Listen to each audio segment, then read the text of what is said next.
Welcome back into the Coach's Corner leading up to round one of the IFL playoffs. We're back here again with Head Coach Rayshaun Kizer, and it's been a little bit since we've had you back on. So we saw the Pirates finish off the regular season with an all-around great win against the San Diego Strike Force. What was your assessment on that, especially seeing that all three phases made a major impact? Well, we did a great job having a complete game. Actually, we did great on offense, defense, and special teams. And like you said, all units contribute to points in some way. So that's the momentum we want to carry over going into this playoffs. So I like the way we finished this game. And especially going into this first round of the playoffs, what's sort of the energy been like throughout this week preparing to gear up against Quad City? Just focus, man. Paying attention to detail. I'm big on just paying attention to the small details and making sure we doing everything we got to do to control what we control. And like I said, that's not getting a lot of penalties, taking care of the football on offense and not missing any tackles on defense. And Josh Gable making all his kicks on field goals. So these playoff games, they always come down to 1-2 possessions. So, we got to make sure we control what we control and do what we got to do on our side. And you brought up that phrase, focus on the little things, and you've had a few messages throughout this season. Do your 1/8, go 1-0 each and every single week. But going into these playoffs, does the message change, or is it very, very similar? Well, the intensity in the playoffs is going to pick up quite a bit. That's what I like about playoff football. Big-time players are going to step up and make big-time plays. And, you're going to see who is going to separate the man and the boys here, I feel. And we're going to be ready for it. And I know we got our guys ready this week. I know they're ready to go. They was focused in today. And I know Quad City's going to come in, and they're going to be ready to go too. They're a scrappy team over there, and we're expecting a good game out of them. And we saw Alejandro Benefield back under center against San Diego. And what does his return mean for this offense, especially going into the playoffs? Well, anytime you have a United Bowl MVP quarterback returning and some experience from the last year playoff run, I feel like that's a great way we want to lead going into the playoffs. So anytime, like I said, you had that experience coming back going into the playoffs, it's like second nature to him. He's used to playing in these big games. He's calm, he's poised in the pocket. He's going to make good reads with the football, and his job is just to get the balls in the playmaker's hand and let them make plays. And you brought up his poise, especially, we've seen the leadership by him throughout this season, whether he's on the field or on the sideline. But what's one thing that fans might not know about Alejandro, whether it's his preparation before the game, stuff off the field that you would like them to know? Well, Joe, he's a quiet leader, but he lead by example. He make a lot of plays on the field, and I know a lot of his teammates, they respect him around here. So, like I said, quiet leader, but lead by example, and that's what we like about Joe. And, as I mentioned to start this off, we haven't talked in a few weeks. And, we saw the Pirates have the opportunity to beat not only Bay Area, but San Diego. But I was curious on your thoughts on how the Iowa loss really helped the team bring the team together for those remaining final regular season games. Well, I feel like we controlled that whole game in Iowa into the fourth quarter, and we just let it slip away from our hands, which we seem to do quite a bit this season. And like I say, anytime you lose a game, I feel like it brings the focus back into the guys and make you really dial into like the small details in the locker room and on the field. And losses like that is actually good. It's not always a bad thing when you lose football games because you can learn a lot from losses. That's why sometimes I don't mind taking some losses throughout the season because you learn a lot more from losses than wins. But I feel like we learned quite a bit from that game, and I feel like it just helped us grow more as a team. And we saw, throughout this season, you've brought up this word finish, and that's going to be so important in the playoffs, especially with every single game mattering as much as it does. And so how are you really preaching that, especially throughout this week, the importance of finishing going into the playoffs? I mean, as any football game going into the playoffs, you want to finish these football games. We can't take our foot off the gas at all in the playoffs. All 8 of these teams is very good teams in the playoffs. Anybody I feel like can win a United Bowl. I mean, anything can happen on any given day. You can't take none of these games for granted, or you can't take none of these teams for granted like you're just going to win this football game. All these teams is in the playoffs for a reason because they've been playing some good football.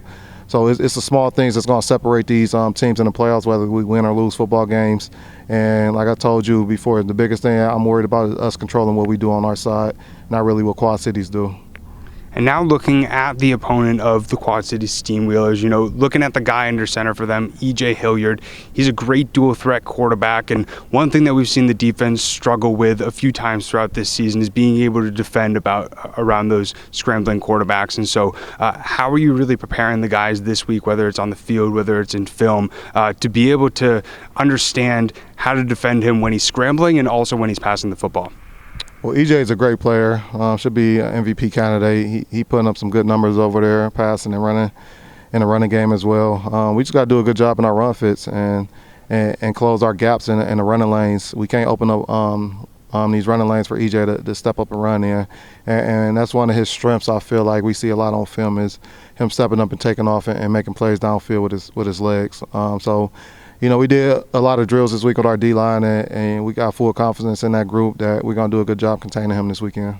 And speaking a little bit more on that defensive line and the importance of it, we've also seen Quad City struggle a little bit with their pass protection. They currently lead the league with the most sacks allowed. And so how are you in the defense, specifically the defensive line, really looking to take advantage of that on Friday?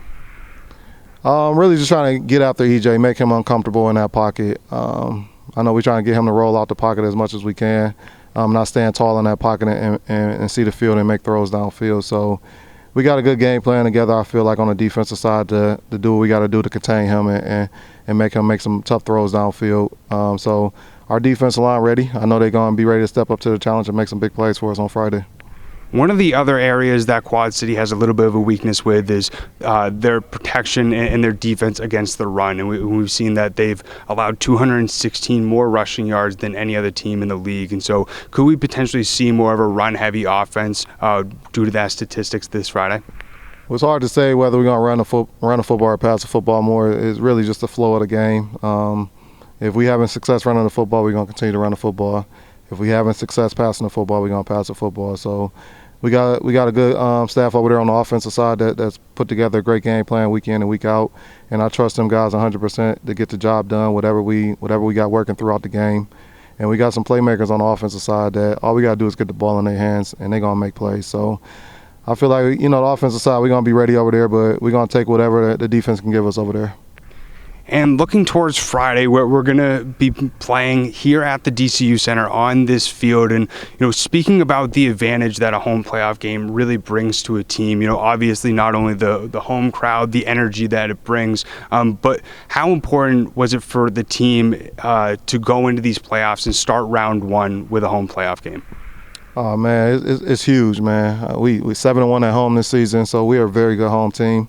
I have a lot of confidence when we play here at the DCU Center. I feel like our fans do a good job supporting us, and rallying behind these guys is going to be big. We need home field advantages in the playoffs is very big. It sets the whole tone and gives a lot of the guys some momentum and carry that over into the game. And like I said, we're going to take advantage of every opportunity we can get this game with our fans behind us and hope to come out with a win this week. And one last thing, you mentioned doing the small things and making sure that you don't have any mistakes, sort of like penalties or anything like that. And so what do you think really are the keys for the Pirates to be able to get the victory on Friday against the Steamwheelers? Well, number one, don't turn over the football. That's always a big thing. Can't give up sacks. Got to make tackles on defense. Got to make all our kicks on field goals. And we got to score. Got to be efficient on offense. Got to have to score on every drive. And defense, we got to get stops. If we got the opportunity to make plays, whether that's sacks, picks, forced fumbles, we got to make them plays. And if we do all them things, good things will happen Friday night for us. I think that's a perfect recipe for a win for the Pirates. And if you have not yet, make sure to get your tickets for Friday night's game at 7 p.m. on Ticketmaster. You can also call the Mass Pirates as well, their office, to be able to get in contact with the sales representative. But we're so excited for this round one of the playoff game. And if you have not yet, make sure to subscribe on YouTube to stay updated. Everything that is going on with the Massachusetts Pirates throughout the week. But greatly appreciate everybody tuning in, and we'll see you next week.